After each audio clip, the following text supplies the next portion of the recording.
Using the Monte core language's NFP type definition and text specification, we can define non-functional properties for Monte-arc architectures. Moreover, we can define consistency constraints for NFPs of composed components and check non-functional requirements on NFPs. In this video, we will first look at methodological aspects of NFP enrichment and consistency checking. Then we will look at some models of the introduced languages. Finally, we will look at an exemplified run of the provided analysis infrastructure. First, we have to consider some points when dealing with NFPs of composed systems. Note that many non-functional properties specify constraints by themselves. For example, consider the non-functional property of maximal power consumption. First, it is a guarantee to users that a system does not consume more power than specified. But at the same time, it is a requirement to the construction of the system. It must be constructed in a way that it does not consume more power than specified by the threshold value. When we consider composed systems, this constraint is directly transferred to a consistency constraint of the composition.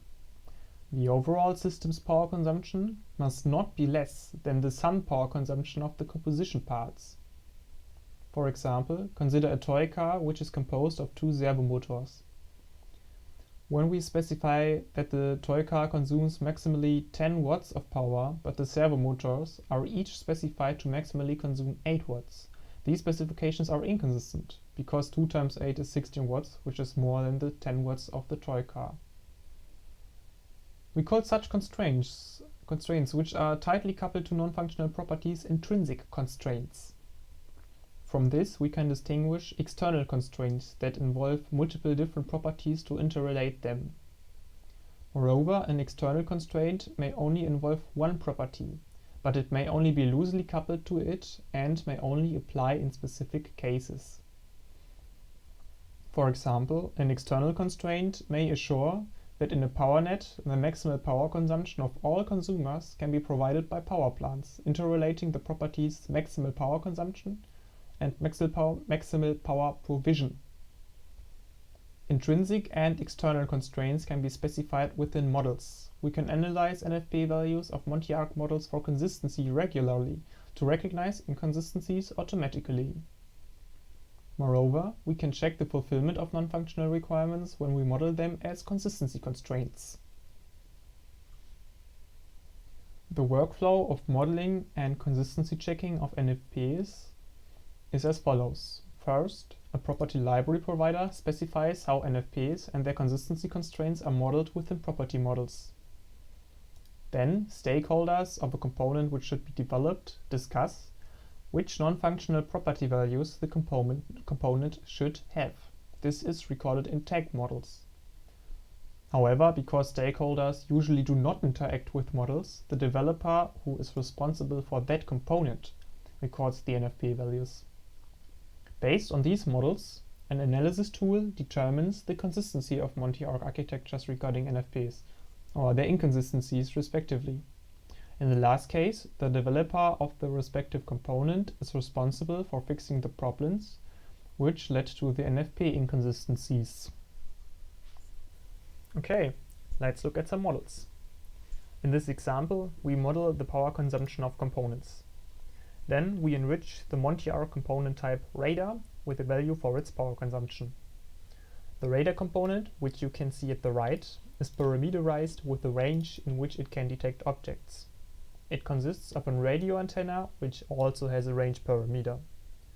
The measured signal from the antenna goes to an amplifier, which amplifies the signal before it is converted to a digital signal by an analog digital converter. Here we have the corresponding connectors.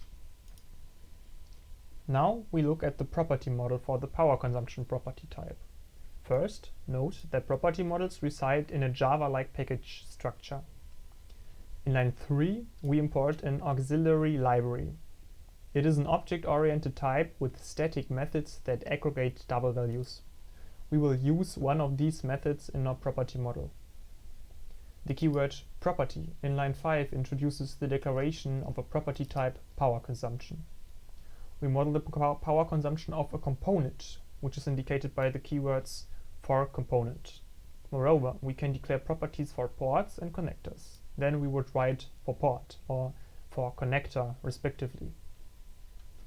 The first body elements of property types are attributes, which record the values of the properties to be modeled. In this case, the property type only consists of one attribute, which stores the maximal power consumption of a component. It is called max draw. Other possible attributes may be the voltage range in which the power consumer accepts supplied current. When we now look at the tag model for the radar component, we see how a value for the power consumption is tagged to it. We first identify the tagged element and then the attribute to be tagged to it, qualified with the property type in which it is defined. Note that we also tag ports and connectors of the radar system within the radar system's tag model. Here we take a sample rate to the outgoing measurement port of the radar. And here we take a latency value to the connector between the analog-digital converter and the measurement port.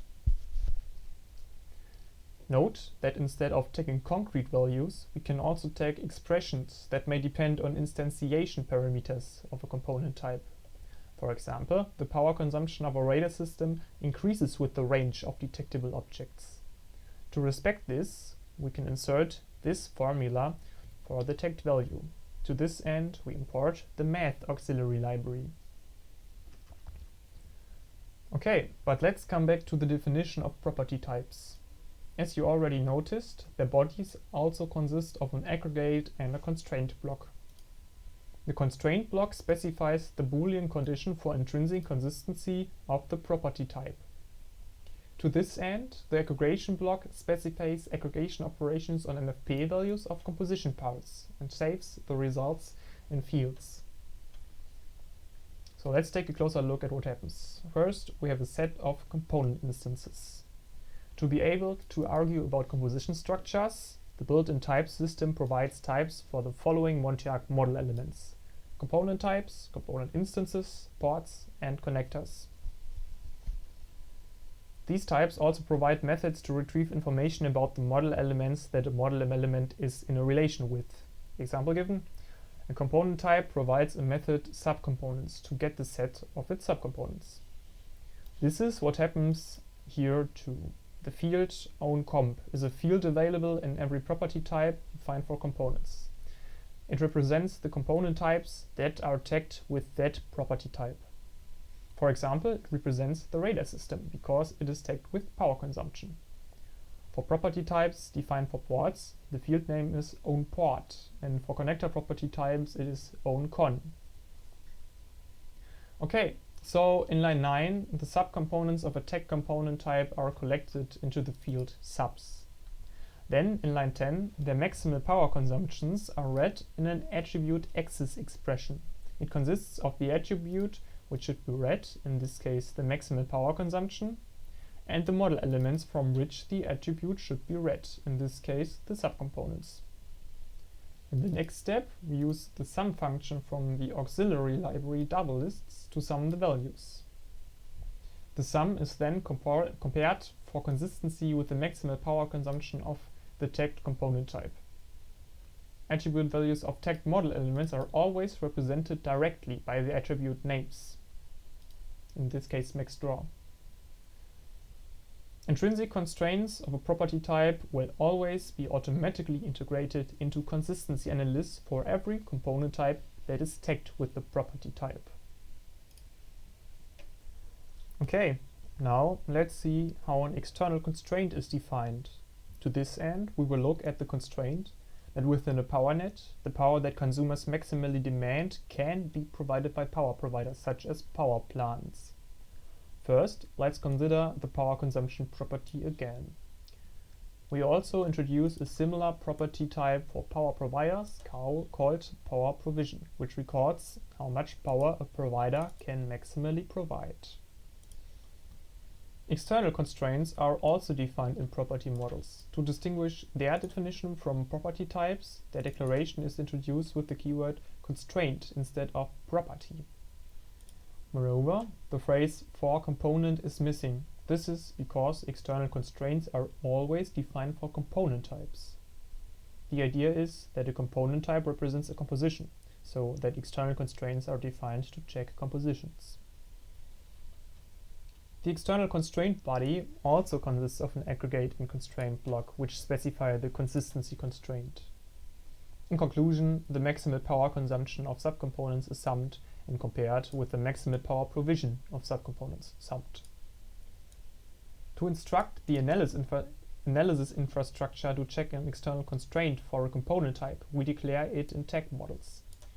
You can see this exemplified in the tag model for a power net, where the external constraint to check is following the keyword check.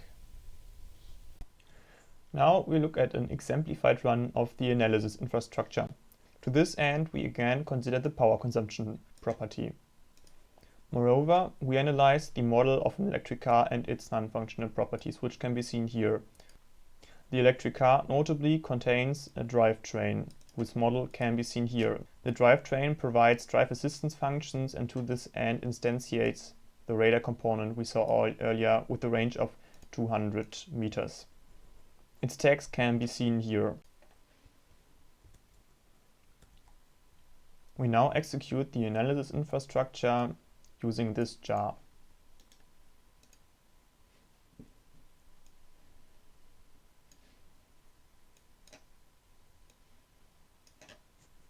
We can type help to get an overview of the usage of the tool. We specify the model paths using the model path argument. Using the output argument, we specify where the result reports of the analysis infrastructure should be printed to.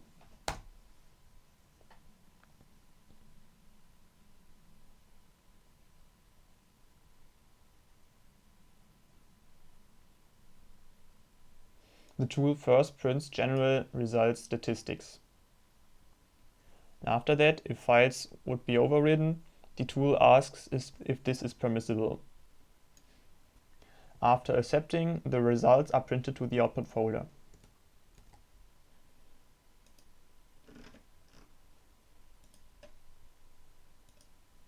The general result statistics are again printed to a file that resides in the output folder. A common result report is printed for a component type, its ports and its connectors. The result report lays in a folder structure that matches the component type's package.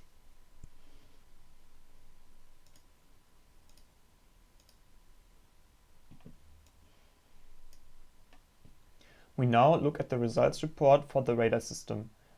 Again, we first get general statistics about the checks performed for the radar system, its port and its connectors. Then we get individual result reports for the component type, its ports and connectors. First for the component type, and down here result reports for the measurement port. These result reports again start with general statistics for the model element. Thereafter, we have witnesses for each check that has been or should have been performed on the model element. As we can see here, the intrinsic property check of the power consumption property could not be executed. The reason is that the range variable on which the constraint depends is unbound, because the check value of the power consumption depends on it. The power consumption check is delayed and will be performed for every instantiation of the radar component when the range parameter is assigned to a constant value.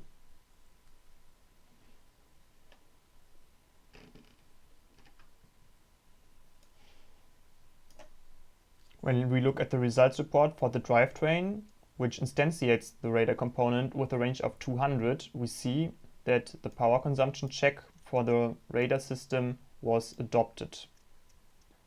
Binding range, the check could be performed and returned success. Presented by the witness, we can trace the values of all attributes and aggregation variables. With the range parameter instantiated with a value of 200 meters, the max draw is circa 4.4 watts.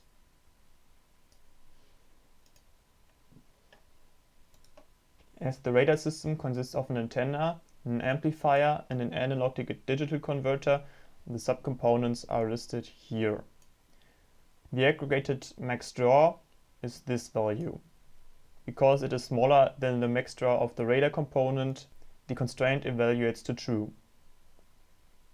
The most common check results are succeeded or failed checks. Moreover, we already saw delay checks, which can happen when instantiation parameters are used for tagging attributes. Furthermore, some checks may be inapplicable. This is example given the case when an intrinsic constraint depends on an NFP value of a property type that actually is not tagged to a model element. By the way, this will not happen in attribute access expressions on collections of model elements, where model elements that miss the red property type are ignored. However, if an attribute access expression accesses a solo model element, this case can occur. Other checks do not exist at the moment.